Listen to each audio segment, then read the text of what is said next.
పరిశుద్ధ బైబిల్ గ్రంథములో నుండి మొదట కొరింథీయులకు రాసిన పత్రిక 1వ అధ్యాయము 18వ వాక్యము. సిలువను గూర్చిన వార్త నశించుచున్న వారికి వెర్రితనము కానీ రక్షింపబడుచున్న మనకు దేవుని శక్తి.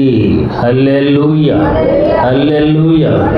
వాక్యము చాలా స్పష్టంగా మాట్లాడుతుంది. యేసు ప్రభు గురించి మనము ఆలోచన చేసినప్పుడు ఆయన ఈ లోకములో వదకు తేబడిన గొర్రెగా జన్మించాడని, ఆయన ప్రాణము ద్వారా మనకి కలిగినటువంటి మేలులు, అలాగే ఆయన శ్రమ పడుట ద్వారా మనకి కలిగినది ఏమిటో, సిలువ మరణము ఆయన పొందుట ద్వారా మనకి వచ్చిందేమిటో, ఆయన సిలువ మరణం పొందక ముందు ఎన్ని అద్భుతాలు చేశాడో, ఎక్కడెక్కడ సువార్త ప్రకటించాడో అన్నీ యేసు ప్రభు గురించే మనము చక్కగా తెలుసుకుంటూ ఉంటాం. మరి ఇక్కడ దేని గురించి ఉంది? ఇక్కడ దేని గురించి వ్రాయబడి ఉన్నది? సిలువ. సిలువ అంటే ఈ లోకములో చాలామందికి 2 చెక్క ముక్కలతో తయారు చేసిన ఒక వస్తువుగా భావించి దానికి ఉన్న విలువేంటో తెలియకుండా ఎలా పడితే అలా ఆ సిలువ అనే ఆ వస్తువును వాడుతున్నారు. ఉంగరాలు చేపిస్తే దాని మీద సిలువే ఉంటుంది. భర్త కట్టి మంగళసూత్రం మీద చాలా వరకు ఆ సిలువే ఉంటుంది. కొత్తగా వాహనం కొన్నారంటే వాహనం ముందు కూడా సిలువే ఉంటుంది. అంటే అది అలా వేసుకోవటము తప్పు అని నేను అంటలేను, కానీ అది వేసుకున్నంత మాత్రాన ప్రపంచానికి మనము క్రైస్తవులమని తెలియచేస్తున్నామా? అలా వేయటం వలన మనము క్రైస్తవులమని ప్రపంచానికి తెలియచేస్తున్నామా? లేక దానికి ఉన్న విలువేంటో తెలియకలజేస్తున్నామా?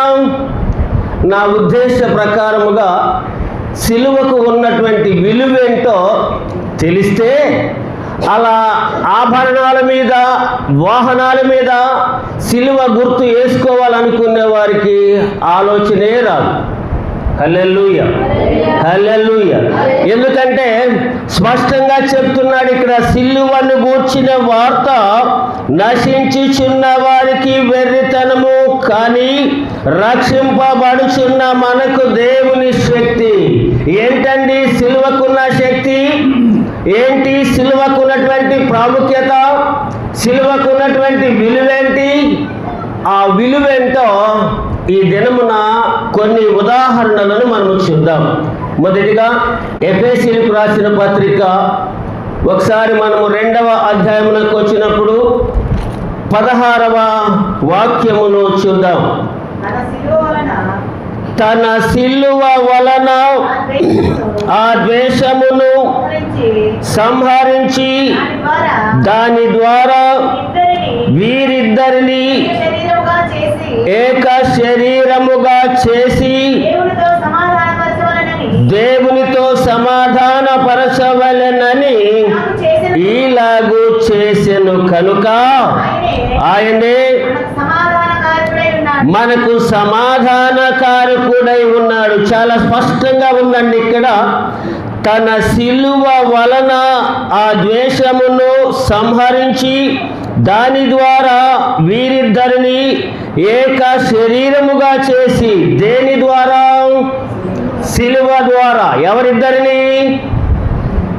వారిద్దరిని ఏక శరీరముగా చేశాను అన్నాడు. దేని ద్వారా? సిలువ ద్వారా. ఎవరిద్దరిని? మొట్టమొదట దేవుడు చేసినటువంటి మానవుడు ఆదాము. ఆదాముకి పక్కటెముక నుంచి ఒక ఎముక తీసి మాంసంతో పొదిగించి అవ్వమును చేసి వారిద్దరిని కుటుంబంగా కట్టాడు. వాళ్ళిద్దరికి కుటుంబంగా కట్టాడు. పోషించబడటానికి ఒక తోటనిచ్చాడు. అందులో వారిని పెట్టి వారికి చెప్పింది ఏమిటంటే, ఈ తోటలో ఉన్న ప్రతి ఫలము మీరు నిరభ్యంతరంగా తినవచ్చు, కానీ మంచి చెడ్డల తెలివినిచ్చే వృక్ష ఫలాన్ని మీరు తినకూడదు అన్నాడు. అది చెప్పి దేవుడు ప్రతిరోజు చల్లపూట వారితో వచ్చి మాట్లాడుతూ ఉండేవాడు. ఒకరోజు సడన్గా వస్తే వారు అక్కడ లేడు. పిలిచాడా దేవుడు, ఎక్కడున్నావు ఆదాం అంటే, అయ్యా నీ స్వరం విన్నప్పుడు నేను తోట మధ్యలో దాక్కున్నాను అన్నాడు. ఎందుకు దాక్కున్నావు? తినవద్దని చెప్పిన పండు తిన్నావా అంటే ఆయన ఏమన్నాడు? అయ్యా తిన్నానయ్యా అన్నాడా? అనలేదు. ఎవరి మీద వేసేయన్నారు? నేను కాదయ్యా చేసింది, నీవు నాకు ఇచ్చేవు చూసావా తోడు, ఆమె నా చేతి పని చేయించిందని ఆ నింద ఎవరి మీద వేశాడు? అవ్వమ్మ మీద వేశాడు. అవ్వమ్మని అడిగాడు, అమ్మా నువ్వెందుకు చేసావు ఈ పని? ఆమెం చెప్తుంది? ఆమె సర్పం మీద అంటే సాతానుడి మీద చెప్తుంది. అంటే ఈ విధముగా వీరిద్దరూ ఏదైనా తోటలో భార్యాభర్తలుగా ప్రేమానురాగాలతో ఒకరిని ఒకరు అర్థం చేసుకుంటూ చక్కని కుటుంబ జీవనాన్ని కొనసాగింప చేయటానికి బదులు చేయవద్దన్న పని చేసినందున వారు డైరెక్ట్గా దేవుని దగ్గర తప్పైపోయిందని అనకుండా వారిద్దరు ఒకరిని ఒకరు నిందించుకునే స్థాయికి వెళ్ళిపోయారు. హల్లెలూయా. అలా నిందించుకుంటా ఉన్న సమయంలో ప్రభు వారికి చెప్పాడు, మీరు చేసిన దానికి మీకు మరణశిక్ష వస్తుంది అన్నాడు. ప్రియులారా, ఆ దినమున దేవుని మాటకు దేవునితో మాట్లాడటానికి దూరం చేసింది ఏంటి? వాళ్ళిద్దరిని పాపము. ఆ పాపమే దేవునికి మనిషికి సంబంధాలు తెంచేసింది. ఆ పాపమే భార్యాభర్తల మధ్య సంబంధాన్ని తెంచేసింది. వారిద్దరికి ఏమైంది? ఏకాభిప్రాయము లేదు, వారిద్దరికి సమాధానము లేదు. ఆ సమాధానము తీసుకొని రావడానికే, ఆ సమాధానము మరలా పునరుద్ధరింప చేయడానికే ప్రభు అయిన యేసుక్రీస్తు వారు కల్వరి శిలువలో మరణించవలసి వచ్చింది. అంటే ఇక్కడ సిలువకున్న విలువేంటి? సిలువకున్నటువంటి విలువేంటి? స్పష్టంగా చెప్పాడు. తన సిలువ వలన ఆ ద్వేషమును సంహరించి దాని ద్వారా వీరిద్దరిని ఏక శరీరముగా చేసి దేవునితో సమాధానము పొందేలాగా చేసింది. ప్రియులారా, ఈ దినమున సిలువ మనకు చేసిన మేలేమిటంటే, సిలువకు ఉన్న విలువేమిటంటే, ఎవరైతే ఈ లోకములో కుటుంబ పరముగా భార్యాభర్తల మధ్య కానీ, తల్లిదండ్రుల బిడ్డల మధ్య కానీ, లేక బంధువుల మధ్య కానీ సమాధానము లేకుండా ఉన్నారో, ఆ సమాధానము లేనటువంటి కుటుంబము నరకంతో సమానం అన్నమాట. సమాధానం లేకపోవటానికి కారణం ఏంటి? ఒకళ్ళొకళ్ళు పలుక్కోకుండా ఉంటే చాలు. ఇందులో భార్య భర్తతో కానీ, భర్త భార్యతో కానీ పలుక్కోలేదనుకోండి, ఆ ఇల్లు అంత ఆనందంగా ఉంటుందా? నరకమే. ఇక మోగ సైకిల్ అనమాట. ఇక ఎంత మోగ సైకిల్ అయినా ఆ ప్రేమ అనేది ఒకరితో ఒకరు మాట్లాడుకోలేని స్థితి ఉంటే దానికి మించిన నరకం ఈ లోకములు ఇంకొకటి లేదు. అందుకే ప్రియులారా, ఈ యొక్క పాప భారముతో ఉన్నటువంటి వారిని, ఈ పాపము చేసి పాప భారము మొయ్యలేని స్థితిలో ఉన్నటువంటి వారిని, ఈ సమాధానము లేని స్థితిలో ఉన్న వారికి సమాధానం ఇవ్వటానికి సిలువ మనకు ఒక గొప్ప మేలు. సిలువను ధరించేవారు ఒకరితో ఒకరు సమాధానంగా ఉండగలిగితే, తల్లిదండ్రుల మధ్య బిడ్డల మధ్య తల్లిదండ్రులు, భార్యాభర్తలు, బంధువులు, సంఘములో కూడా ఈ కొన్ని సంఘములో ఉన్న లోపము ఏంటో తెలుసా? వర్గభేదాలకు బాగా సపోర్ట్ చేస్తారు. వర్గభేదాలు ఎక్కువగా ఉన్నాయి అక్కడ. అంటే నా వర్గము, వాళ్ళ వర్గము, వాళ్ళ వర్గం అని వర్గ భేదాలు ఉన్నాయి. ఒకరంటే ఒకరికి ద్వేషం ఉంది, ఒకరి మీద ఒకరికి కక్షలు ఉన్నాయి, ఒకరికంటే ఒకరికి అసూయాలు ఉన్నాయి. అన్ని విధాలుగా దేవుని ప్రేమ దూరమైపోయి వారి స్వార్థముతో వారు ఉన్నప్పుడు ప్రభు పౌలు గారి ద్వారా కొరింథీ సంఘానికి రాసి చెప్తూ ఉన్నాడు, సిలువను గూర్చిన వార్త నశించుచున్నటువంటి వారికి వెరితనము, కానీ రక్షింపబడుచున్నటువంటి మనకి దేవుని శక్తి. అదేంటో తెలుసా? ఈ జన్మన ఈ లోకములో ఎవరైనా సరే సమాధానము లేకుండా ఉంటే ఆ జన్మనే దేవుడు మనిషితో మాట్లాడటం మానేశాడు, సమాధానం కోల్పోయారు. ఆ మాట్లాడటం లేని కారణం చేత వారి పిల్లలిద్దరిలో మార్పు వచ్చేసింది. వాళ్ళ పిల్లలిద్దరిలో ఒకరి మీద ఒకరికి ద్వేషం వచ్చేసింది. కయ్యూను హేబేలు మీద ద్వేషం పెంచుకొని కయ్యూను హేబేలు చంపేశాడు. ఆయన చనిపోయింది కాక కయ్యూనేమో దేశదిమ్మరైపోయాడు. సమాధానం లేని కుటుంబంలో ఇలాంటి అనర్థాలే జరుగుతాయి. సమాధానం లేని కుటుంబాల్లో ఇలాంటి నష్టాలు జరుగుతాయి. ఆ నష్టాలు జరగకూడదని, ఆ పాపముతో ఉన్న భారముతో ఇంకా జీవించకూడదని, ఆ భారాన్ని తొలగించటానికే, ఆ సమాధానమునివ్వటానికే యేసు ప్రభు వారు సిలువలో మరణించారు. ఆ సిలువకున్న ప్రాముఖ్యత సమాధానం. ప్రియులారా, పాపం చేసే మనిషి ఎప్పుడు కూడా ప్రయాసతో బ్రతకాల్సిందే. సంసోను ఎలాంటి వాడండి? ఎంత బలం కలిగిన వాడో తెలుసా? తను ప్రేమించినటువంటి ప్రియురాలను పెళ్లి చేసుకోవడానికని తల్లిదండ్రులతో కలిసి వెళుతుంటే ఒక తోటలో నుంచి కొదమ సింహం బొబ్బరించుకుంటూ వచ్చింది.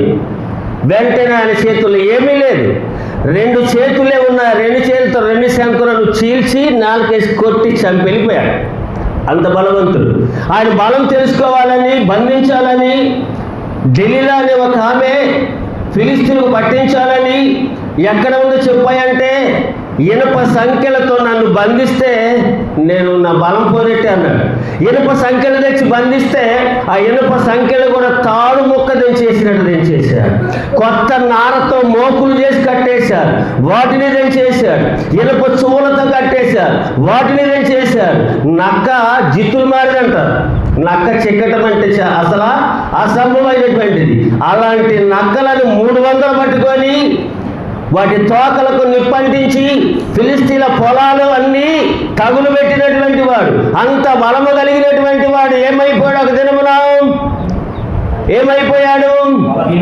న్యాయాధిపతులు 16వ అధ్యాయములో 20వ వాక్యమును చూడండి. ఆమె సంసోను, ఫిలిస్తీన్లు నీ మీద పడుచున్నారనగా అతడు నిద్ర మేలుకొని ఎప్పటి ఎట్లు నేను బయలుదేరి విడజిమ్ము కొందుననుకొనెను. అయితే యెహోవా తనను ఎడబాసులని అతనికి తెలియలేదు. అప్పుడు ఫిలిస్తీన్లు అతన్ని పట్టుకొని అతని కన్నులను ఊడదీసి గాజాకు అతన్ని తీసుకొని వచ్చి ఇత్తడి సంకెళ్ళ చేత అతన్ని బంధించి అతడు బందీ గృహములో తిరగాలి విసురువాడు ఆయను. హల్లెలూయా, హల్లెలూయా. ఏమైందండి ఇక్కడ? ఏం జరిగింది దానికి? ఆ శక్తి పోయిన తర్వాత గానుగ తిప్పే తిరగలంటూ చూశారా? అది తిప్పుతా ఉన్నాడంట. భారం కాదా అది? ఆయనకు అది పాప భారం కాదా? అంతకుముందు ఏమి కూడా ఆయన శక్తిని పట్టించుకోలేకపోయారు, అంటే పట్టుకోలేకపోయారు, తెలుసుకోలేకపోయారు. పాపం అనేది ఎప్పుడైతే చేశాడో, ఆ పాపం మత్తులో పడిపోయాడో, అతని జీవితం ఏమైపోయింది? ఇక్కడ భారముగా పరిగణించబడినది. ఆ తిరగలు విసిరే టైంలో చేయలేని పరిస్థితుల్లో నీరసించిపోతా ఉంటే అడుగుతున్నాడు దేవుడు, అయ్యా ఈ ఒక్కసారి నన్ను జ్ఞాపకం చేసుకో అంటే ఏమన్నాడు అక్కడ? ఏం చేశాడు దేవుడు? ప్రియమైన దేవుని పిల్లరా, ఆ దినమున పాప భారముతో ఉన్నటువంటి సంసోను దేవుడి దగ్గర ప్రార్థించినప్పుడు ఆ దేవుడు ఆయనను క్షమించి ఆ భారమైన జీవితం నుంచి విడిపించి దాగోని గుడిని ఒక్కసారి అలా ఊపితే అక్కడ ఉన్న వారందరూ కూడా చనిపోయారు. సమాధానము లేనటువంటి వారికి సమాధానం పడాలని దేవుడు సిలువ మరణాన్ని మనకి ఇచ్చాడు. ఆ సిలువకున్న ప్రాముఖ్యత ఏమిటంటే సమాధానంగా బ్రతకమని సిలువ మనకి నేర్పుతుంది. రెండవది చూద్దాం ప్రియులారా. ఫిలిప్పీలకు రాసిన పత్రిక 2వ అధ్యాయము 8వ వాక్యము. మరియు ఆయన ఆకారమందు మనుషుడుగా కనబడి మరణము పొందునంతగా అనగా సిలువ మరణము పొందునంతగా విధేయత చూపిన వాడై తన్ను తాను తగ్గించుకొనెను. అంటే సిలువ ఇక్కడ ఏమి నేర్పుతుంది మనకి? విధేయత నేర్పిస్తుంది. అంటే దేవుని దగ్గరకు వచ్చిన తర్వాత ఎంతటి వారైనా సరే, ఎంత ఉన్నతమైన వారైనా సరే, వారు ఘనులైనా సరే, ఆస్తి కలిగిన వారు, అందమైన వారైనప్పటికీ సరే, దేవుని దగ్గరకు వచ్చిన తర్వాత వారికి ఉన్న హోదా, వారికి ఉన్న విలువలు, వారికి ఉన్న గొప్పతనం అంతా కూడా విడిచిపెట్టి ప్రభు పాదాల దగ్గర బ్రతకాల్సిందే. అందుకే అంటాడు పౌలు గారు, ప్రతి మోకాలు వంగాల్సిందే, ఎంతటి వారైనా సరే ఆయన దగ్గర వంగాల్సిందే. ఈ విధేయత సిలువ మనకి నేర్పుతుంది. అది నేర్పింది కాబట్టే, ఆ విధేయత నేర్చుకున్నారు కాబట్టే దేవుని ఎదుట నీతిమంతులుగా ఉండటానికి అవకాశం ఉంది. ఇద్దరు మనుషులు వెళ్ళారు దేవాలయంలో ప్రార్థన చేయటానికి. వాళ్ళు ఒక ఆయనేమో శుంకర్, ఇంకొక ఆయన పరిసేయుడు. ఈ పరిసేయుడు వెళ్ళాడు దేవాలయానికి, ఆ శుంకర్ వెళ్ళాడు. ఇద్దరు మోకరించే ప్రార్థన చేస్తున్నారు. ప్రార్థన చేసినప్పుడు ఈ పరిసేయుడు పక్కన ఆయన చూసుకొని తనతో ఈయన పోల్చుకొని, నేను ఎంత గొప్పవాడిని, నేను ఎంత ధనవంతుణ్ణి, ఈ పేదవాడిలాగా ఉండేందుకు నేను ఎంత గొప్పవాడో తెలుసా అని ఆయన అడగాల్సిందేంటి? అయ్యా నన్ను క్షమించాయి, ఏమైనా పాపం చేస్తే నా అవసరాలు తెచ్చాయని అడిగారు. అలా అడగటం లేదు ఆయన. అయ్యా నన్ను ఈ పక్కన ఉన్న దరిద్రుడిగా ఉండకుండా ఉంచినందుకు నీకు స్తోత్రాలు అయ్యా అంటున్నాడు. అప్పుడు అమ్మటే అన్నాడు ఆయన, నువ్వు అటువంటి కాసేపు అనుకున్నాడు. తర్వాత ఈయన సంపదలో కూడా దక్షిణ భాగం అంతా తెచ్చిచ్చేవాడంట. ఈ పక్కనటువంటి శుంకరి కళ్ళెత్తి పైకి చూడటానికి కూడా ధైర్యం చాలక తల దించుకొని కళ్ళు మూసుకొని, అయ్యా నీ వైపు చూడటానికి కూడా నాకు ధైర్యం చాలడం లేదు, పాపినైన నన్ను కరుణించు అంటే ఎవరు నీతిమంతులయ్యారు? అక్కడ ఎవరు నీతిమంతులయ్యారు? శుంకరయ్యాడా, పరిసేయుడయ్యాడా? విధేయత కలిగిన వాడే, విధేయత కలిగినటువంటి వారే దేవుని ఎదుట నీతిమంతులుగా ఉన్నారు. ఒకవేళ ఈ లోకములో నీవు ఎవరి ద్వారా అయినా సరే హింసింపబడుతున్నావా, ఎవరి ద్వారా అయినా సరే హేళన పడుతున్నావా, ఎవరైనా సరే నిన్ను ఎగతాళి చేస్తున్నారా, ఎవరైనా సరే నిన్ను తక్కువ చేసి మాట్లాడుతున్నారా, అప్పుడు ఒక క్రైస్తవ విశ్వాసిగా సిలువ నేర్పే ఆ యొక్క పాఠమును మనం నేర్చుకున్న తర్వాత ఎలా ఉండాలంటండి? విధేయులుగా ఉండాలి. ఎవరు ఎన్ననుకున్నా పర్వాలేదు, అనుకుంటే అనుకోని, నాకు కావాల్సింది ఎవరు? నాకు ప్రభు కావాలి, ఆ సిలువ త్యాగం కావాలి, సిలువలో ఉన్న విలువేంటో నేను తెలుసుకున్నాను. కాబట్టి ఎవరు ఎన్ని నన్ను హేళనగా మాట్లాడినా, అవమానపరిచినా, తక్కువ చేసి మాట్లాడినా తగ్గించుకుంటే ఏమవుతుందంటారు? అప్పుడు విధేయత నేర్చుకుంటే అంతకన్నా గొప్ప దీవెన ఉంది. ఒకవేళ మనలను ఎవరైనా హేళనగా, విలువ లేకుండా, తక్కువ చేసి, అవమానముగా, అవహేళనగా మాట్లాడితే ఒక రోజుకి వాళ్ళు వచ్చి నీ కాళ్ళ మీద పడతారంట. యెషయా గ్రంథము 60వ అధ్యాయము 14వ వాక్యములు చూడండి. నిన్ను బాధించిన వారి సంతానపు వారు నీ ఎదుటికి వచ్చి సాగిలపడెదరు. నిన్ను తృణీకరించిన వారందరూ వచ్చి నీ పాదముల మీద పడతారటండి.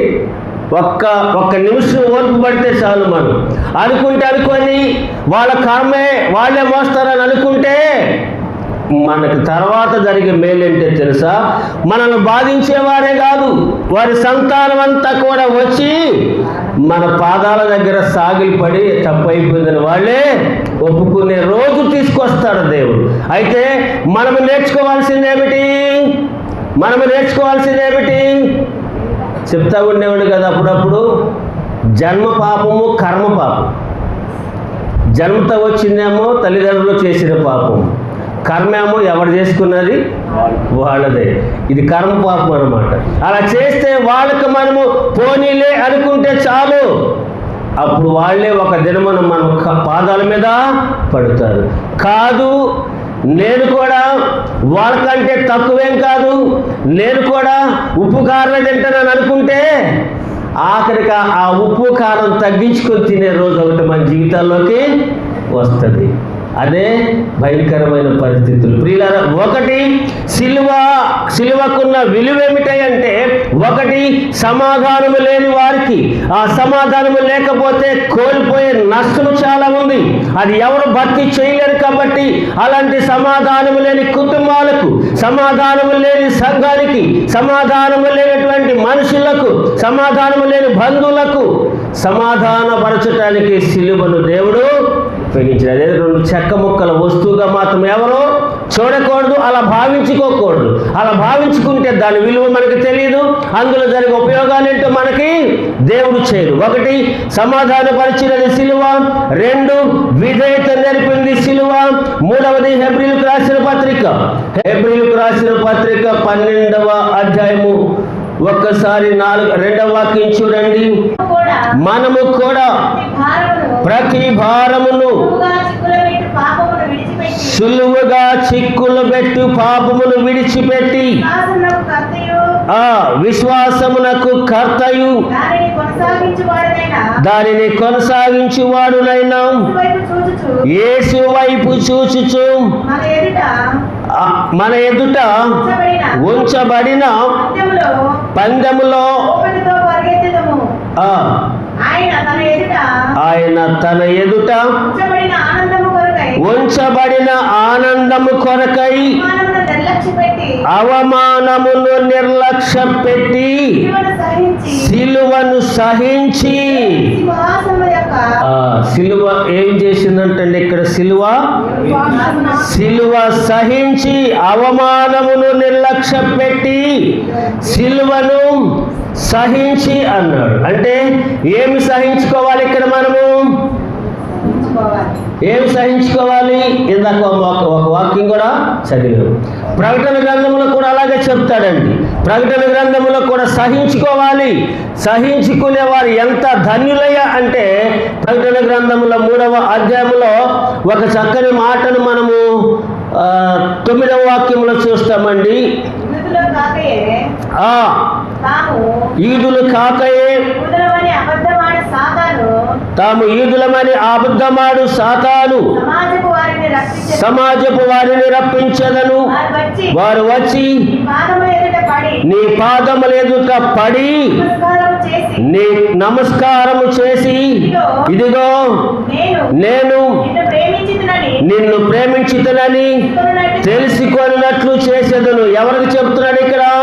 ఫిలదెల్ఫియా సంఘానికి చెప్తా ఉన్నాడు. ఈ ఫిలదెల్ఫియా సంఘం శక్తి చాలా చిన్నదే, అయినా చాలా బలమైనటువంటి విశ్వాసం అంటే వారు. వీళ్ళరా, ఫిలదెల్ఫియా అనేది వాళ్ళ శక్తి చాలా తక్కువైనదే, కానీ వారికి చెప్తున్నాడు నువ్వు సహించు. సిలువ నేర్పింది సహించడం. ప్రభుని ఎన్ని ఇబ్బందులు పెట్టారండి, ఎన్ని ఇబ్బందులు పెట్టారో తెలుసా? ఇంకొకటి, ప్రతి మనిషి శరీరము మీద కొన్ని గాయాలున్నా తట్టుకోగలుగుతాడు, కానీ తలనొప్పి విపరీతంగా ఉన్నప్పుడు కదిలిస్తే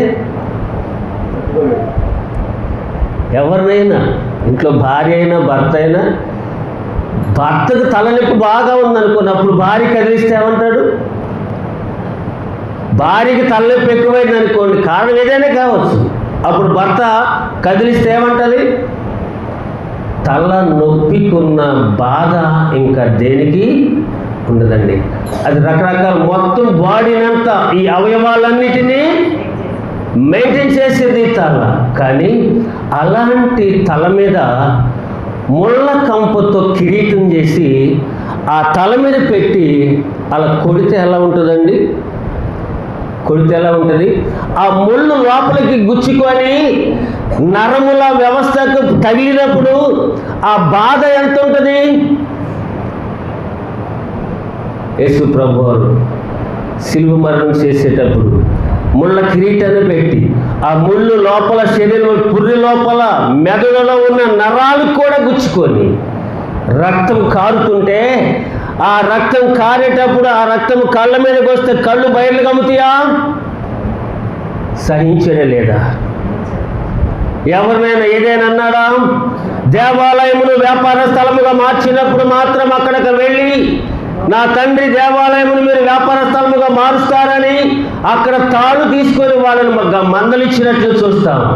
ఆయన కోపం ఎక్కడ మనము చూడలేదండి. అంతటి సిలువలో కూడా ఆయన మీద పెట్టి సిలువ మోపిస్తూ ఉన్నప్పుడు, గాయములు ఉన్నప్పుడు వాటి మీద సిలువ పెట్టినప్పుడు ఆ గాయాల రాపిడికి సిలువ ఒత్తుతూ ఉంటే ఎంత బాధ అండి. నరముల వ్యవస్థ అంతా పగిలిపోయి రక్తం కారుతుంది. మైండ్ పోగొట్టేవాడిలాగా మొక్క మీద ఉమ్మేసి వస్త్రాలు చించేసి ఏదో ఒక ఎర్రగుడ్డ కట్టేసి ఇంత హింస పెడితే ఏమైనా అన్నాడా? ఎవరినైనా దూషించాడా? శపించాడా? ఎవరిని దూషించాలా, ఎవరిని శపించాలా? ఎందుకని అక్కడే చెప్పాడు. ఏముందంటే ఆయనకి తన ముందున్నటువంటి ఆనందము కొరకై. ఏంటి ఆనందం? ఆయన ముందున్న ఆనందానికి సహించాడంట. ఏంటి ఆనందం? ఈ బ్రతుకు అనేది ఎవరికి శాశ్వతం కాదు. అందరూ కూడా ఒక దినమున మరణించవలసినదే. అది యేసు ప్రభు కూడా అలాగే మరణించాడు. కానీ ఆఖరిలో ఆయన చనిపోయేటప్పుడు, తండ్రి నీ చేతికి నా ఆత్మను అప్పగిస్తున్నాను. ఆ మాట ఎందుకన్నాడు ఆ మాట? ఎవరిచ్చారు? అది తండ్రి ఇచ్చారు. ఎవరికి వాళ్ళ ఆత్మని? మనకిచ్చింది ఎవరు? ఆత్మ, ప్రాణము. బ్రతికున్నప్పుడు ఆ ప్రాణము దేవుని ద్వారా పొందుకున్నప్పుడు ఈ ప్రాణాన్ని ఎవరికి ఇవ్వాలా? ఎవరికి అర్పించుకోవాలి? అయ్యా, ఈ ప్రాణం ఇప్పుడు వరకు ఉందంటే దావీదేమన్నాడు? నా ప్రాణమా యెహోవాను సన్నుతించుము, నా అంతరంగములున్న సమస్తమా ఆయన పరిశుద్ధ నామమును సన్నుతించుము. నా ప్రాణమా యెహోవాను సన్నుతించుము, ఆయన చేసిన ఉపకారములలో దేనిని. ఇంకొక ఆయన కూడా అరిచాడు గట్టిగా, నా ప్రాణమా. హల్లెలూయా, హల్లెలూయా. ఎవరు గొప్పవాడని వీళ్ళిద్దరిలో? దేవుడు మేలు చేశాడు ఆయనకి, ఆ మేలు మరిచిపోలేదు. ప్రియులారా, మనకి ప్రాణదానం చేసింది ఆయనే.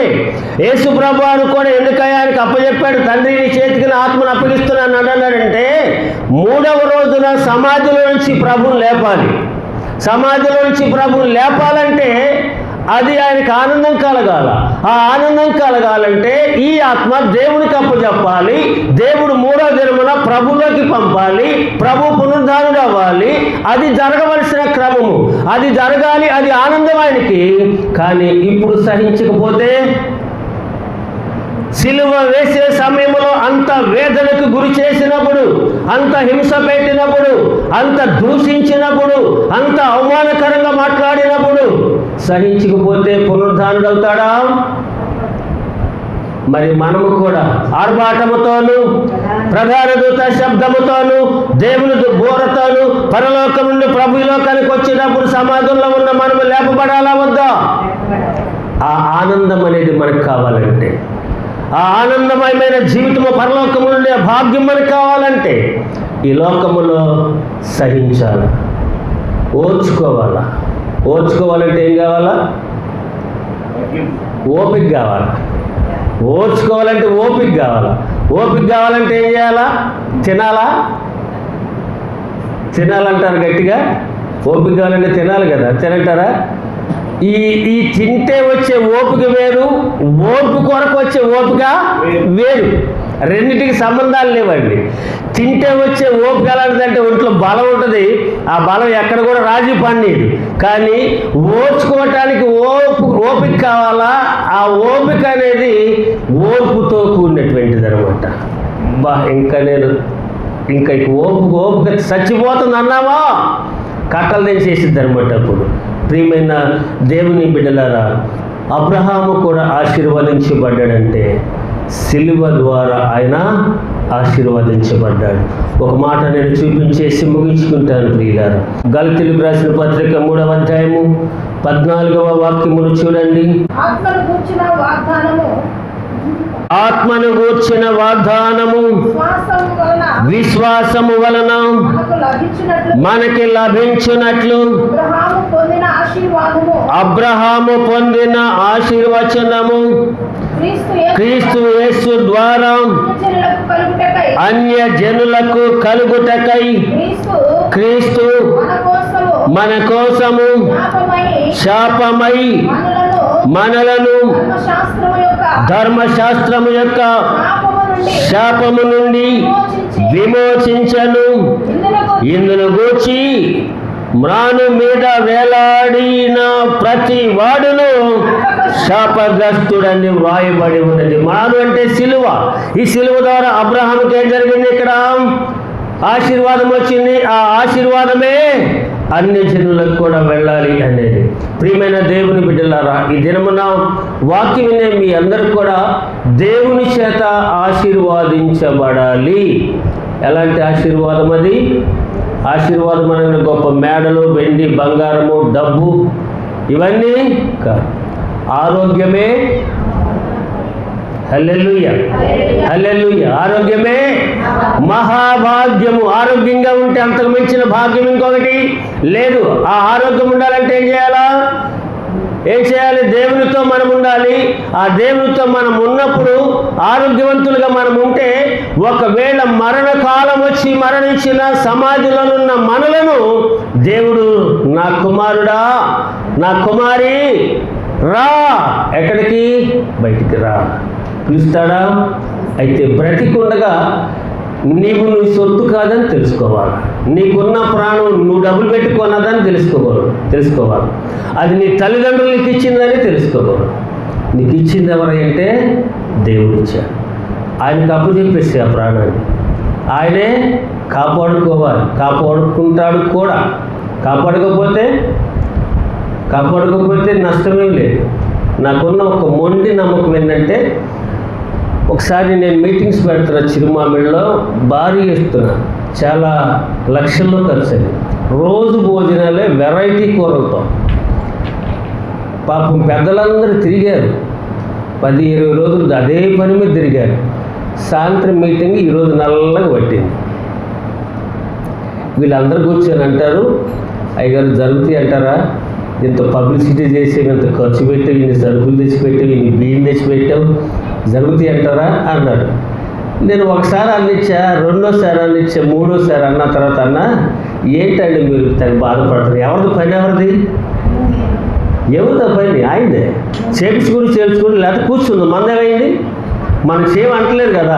చేయటానికే ప్రణాళికలు వేసుకున్నాం, చేయటానికే కష్టపడ్డాం, తిరిగాం, అన్ని ఏర్పాట్లు చేసాం.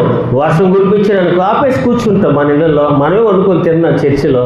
ఇబ్బంది ఏముంది? ఆయన పని ఆయన చేసుకుంటూ లేకపోతే మానుకుంటాడండి అన్న. చర్చిలో అన్న మాట అంటే సాయంత్రానికి నల్లగా బట్టిన మో పెట్టిపోయిందో తెలియదు. 3 రోజులు గంభీరంగా జరిగినాయి. ఆఖరి రోజు మాత్రం చక్కగా అందరూ 3 రోజులు భోజనాలు అయిపోయినాయి. హాయిగా ఆ సామాన్లన్నీ కడిగారు. దంసపు తెచ్చుకొని తాగుతున్నారు. చెట్టు, పెద్ద చెట్టు, యాప చెట్టు ఉంటుంది చర్చి ముందు, దాని మీద ఆ చుట్టూ అరుగు కూడా కట్టి ఉంటుంది. దంసపు తెచ్చుకొని తాగుతున్నారు. ఇక పట్టిందండి మబ్బు. వీళ్ళు అన్నీ ఏరినటువంటి గ్లాసులు అన్నీ దాంట్లో వేసారు. ఒక పల్లి తట్లో బుట్టలు వేసారు. అవి కొట్టుకుపోను, సామాన్లు కొట్టుకుపోను, ఏరులై పారింది, మోకాళ్ళు పైన నీళ్ళు పారింది. మరి దేవుడి పని దేవుడు జరిగించుకున్నాడా? ఆయన మనకిచ్చిన ప్రాణం అండి అది. ఆయన మన ప్రాణము ఆయనకు అప్పచెబితే కాపాడుకోవాల్సింది ఆయనే. ఎందుకు కాపాడుకోడు? మనతో ఆయనకి ప్రత్యేకమైన ప్రణాళిక ఉంది. మనం ఆయన సాక్షిగా ఉండాలి. అనేకులను మనం ఆయన వైపు మళ్లించాలి. మనం ఏదో తిని తాగడానికి బ్రతకడానికి రాలా, ఏదో బ్రతుకుదని చెప్పని మన లోకంలో జన్మింప చేయలేదు ఆయన. కొంతమంది ఏమో తినటానికి బ్రతికితే, కొంతమంది ఏమో బ్రతకటానికే తినేవాళ్ళు ఉన్నారంటారు సమాజంలో. కొంతమంది తినటానికే పుట్టిన వాళ్ళు ఉంటారు, కొంతమంది బ్రతకటానికే తినేవాళ్ళు ఉంటారు. మరి దీంట్లో ఏది మంచిదంటారు? దేవుని కొరకు బ్రతుకుట, దేవుని కొరకు నీతిగా బ్రతుకుట. ఈ లోకములో యేసు ప్రభువారు శిలువ యాగములో ఏ ప్రేమైతే చూపించాడో, ఎంత సహించుకున్నాడో, ఎంత విధేయత చూపించాడో, ఎంత సమాధానం పరచాలని చూశాడో, ఆ లక్షణాలన్నీ మనము కలిగి లోకములో జీవించగలిగితే అంతకు మించినటువంటి ఆశీర్వాదం ఇంకొకటి లేదు. ఖచ్చితంగా యేసు ప్రభు లోకానికి వచ్చేటప్పుడు రెండోసారి మేఘాల మీద వచ్చేటప్పుడు ఆయన మనల్ని తీసుకొని ఆ రాజ్యానికి వెళ్తాడండి. యేసుప్రభు లేపలే సమాధి ఉంటే లేమని ఎంత బండ పెట్టి నాగింది ఆయన మరణం. ఆయన శవాన్ని ఆపగలిగారా? కాపలా వాళ్ళు ఉన్నారు, ఆపగలిగారా? దేవుడు చేయదలుచుకుంటే ఏ విధముగా చేస్తాడు. నమ్ముట నీ వలనైతే నమ్ము వారికి సమస్తము సాధ్యమే. ప్రియులారా, సిలువకు ఉన్న విలువ ఏంటండి? ఆ సిలువకు ఉన్న విలువ ప్రతి ఒక్కళ్ళు ఎవరినన్నా సహించుకోవాలా. రెండవది విధేయత తగ్గించుకోవాలా. మూడవది సమాధానంగా ఉండుట. ఈ 3 లక్షణాలు ఉన్నవారే ఆ సిలువని ఒక వస్తువుగా, ఆభరణంగా లేకపోతే ఒక వస్తువుగా ఉపయోగించుకోవటానికి అర్హులు. అది లేనివారు అది వేస్తున్నారంటే దాని గురించి వారికి తెలిసి అంటారా, తెలియకంటారా? హల్లెలూయా. సిలువకున్న విలువ సమాధానంగా ఉండాలని తెలియదు. ఆ సిలువకున్న విలువ సహించాలని తెలియదు. ఆ సిలువకున్న విలువ విధేయత కలిగి జీవించాలని తెలియదు. తెలిస్తే వాళ్ళు దాన్ని ధరించరు. ఆ ప్రశ్న మనం వాళ్ళు అడిగితే, నేను ఎవరు అడిగినా సార్ బొమ్మ సిలువ వేసుకోవచ్చు అంటే వేసుకోబాకని చెప్తా. ఎవరు అడిగినా నేను చెప్తా వేసుకోమాకండి అంటే దాని గురించి నాకు తెలుసు కాబట్టి నేను కూడా వెళ్ళిపోండి మీద దానికి ఉన్న విలువ. అది వేసినంత మాత్రం మన క్రైస్తవులము కాము. మన ప్రవర్తనే మనము దేవుని పిల్లలమని తెలియజేస్తుంది. కాబట్టి ఈ యొక్క మధ్యాహ్నకాల సమయంలో దేవుని వాక్యం ఉన్న ప్రియ దేవుని బిడ్డలారా, సిలువ అంత విలువ కలిగినది. ఆ విలువ గుర్తించిన మనము ఆ ప్రకారముగా సహించుట, విధేయత చూపుట, సమాధానంగా ఉండుట నేర్చుకొని అలాగా జీవించగలిగితే ఖచ్చితంగా యేసు పునరుద్ధానుడు ఎలా అయ్యాడో మనం కూడా రెండోసారి ప్రభు వచ్చినప్పుడు సమాధి నుంచి లేపబడతాము. అట్టి ఆశీర్వాదం దేవుడు మనకి ఇస్తాడని ఈ సమయంలో ఈ శుభవచనములు అందరి యొక్క క్షేమం కొరకు తెలియజేస్తూ నా మాటలు ముగిస్తా ఉన్నాను. దేవుడి మాటలు దీవించి ఆశీర్వాదించును గాక. ఆమేన్.